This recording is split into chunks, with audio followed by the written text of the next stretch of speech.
Ukraine যুদ্ধ বন্ধে যুক্তরাষ্ট্রের অব্যাহত প্রচেষ্টার মাঝেও পাল্টাপাল্টি হামলা চালিয়ে যাচ্ছে মস্কো ও কিয়েভ।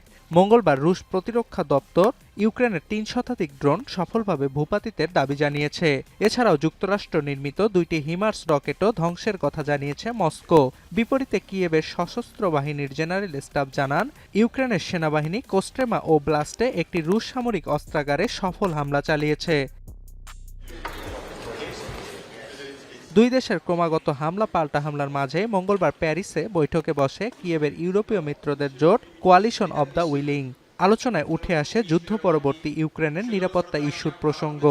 সভায় যুদ্ধবিরতি কার্যকর হলে কিয়েভের সুরক্ষায় সেনা পাঠানোর আনুষ্ঠানিক সিদ্ধান্তের কথা জানায় ফ্রান্স ও যুক্তরাজ্য। এ লক্ষ্যে জেলেনস্কির উপস্থিতিতে একটি ঘোষণাপত্রেও স্বাক্ষর করেন ব্রিটিশ প্রধানমন্ত্রী কিয়ার স্টারমার ও ফরাসি president Emmanuel Macron. Vient pour la première fois reconnaître une convergence opérationnelle entre donc les 35 pays qui composent la coalition des volontaires, l'Ukraine. ঘোষণাপত্র স্বাক্ষরের পর গণমাধ্যমের সঙ্গে কথা বলেন জেলেনস্কি নিজেও। জানান, ইউক্রেনের জল, আকাশ ও স্থল নিরাপত্তার মতো ইস্যুগুলো এতে অন্তর্ভুক্ত আছে। মঙ্গলবার আলোচনায় যুক্তরাষ্ট্রের প্রতিনিধি হিসেবে অংশ নেন Steve Witkoff O Jared Kushner.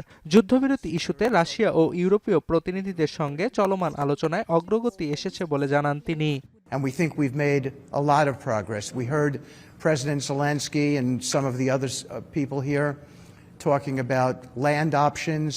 That will be the most critical issue, and that's subject. And we're going to be continuing with those discussions. And মঙ্গলবারের আলোচনায় জার্মানি, পোল্যান্ড, ইতালি সহ ইউরোপের প্রায় ৩৫টি দেশের প্রতিনিধি দল অংশ নেয়। তবে ফ্রান্স, যুক্তরাজ্য ছাড়া অন্য কোনো দেশ ইউক্রেনে যুদ্ধ পরবর্তী সেনা পাঠাতে আনুষ্ঠানিক কোনো সিদ্ধান্ত জানায়নি। অর্ণব প্রসাদ, এখন বিশ্ব।